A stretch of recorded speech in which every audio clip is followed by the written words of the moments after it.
Well, as we ease into springtime in Colorado, we also know that with springtime comes a special event on the golf calendar, the Masters Tournament, right around the corner. So we thought it'd be a good time to take a look back at one of our old rulings in Masters history. This one takes place in 2013. Tiger Woods, 15th hole here at Augusta National. He's just hit his shot into what was at that time a red water hazard. Shot hit off of the flagstick, went back into that water hazard. So Tiger now has come back to where he's taken his last stroke. He's elected to take stroke and distance relief under the old Rule 26. So we can see here, there's a divot right in front of Tiger where his old stroke had occurred. As we roll the video here, we're going to see Tiger go into his drop. He's going to drop that ball, and that ball comes to rest on the golf course roughly about 4 to 5 feet behind that old divot.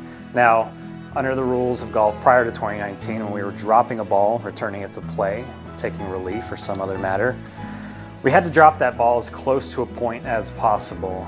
The rules kind of wrote it as if there was near proximity to where our old point was after the drop. Now under the 2019 rules of golf, as we know, we've introduced the concept of a relief area when we're taking a drop. So Tiger's ball is a little bit behind where his old divot was, so it's not exactly as nearly as closely possible to where his drop should have come from. As we all know, Tiger's going to play this shot, so by playing that shot, he's going to be playing from a wrong place and under a breach of the rules. He goes on to hit the ball on the green. He kind of completes his round. Now, at the time of his completion of the round, the committee tells him that there was no breach here. It looked like everything was done okay. The ball was close enough to being dropped properly. Tiger goes on to sign that scorecard. After further review of video, of calls in, and then based on Tiger's post-round press conference comments about dropping the ball 2 yards behind where he had last played from, the committee decided that there needed to be a 2-stroke penalty because of that breach applied. Now, Tiger also could have faced a disqualification penalty because of how he signed that scorecard and that penalty.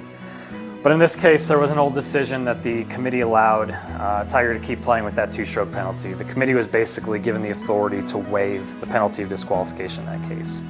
Under the 2019 rules, the committee no longer has the authority to waive a disqualification penalty. They have to apply the rules as they're written. Now, as we go into our future of the rules of golf, if Tiger gets himself in the same scenario in the future, more than likely he could be disqualified for this scenario. There are some exceptions to that, maybe an unknown penalty at the time of his scorecard. But if Tiger finds himself dropping and hitting from a wrong place again, the committee might not be so willing in the future. So, something to look at if it could happen at this year's Masters. There's quite a few balls that find the water on 15. Who knows if someone may apply the rules the way Tiger did here.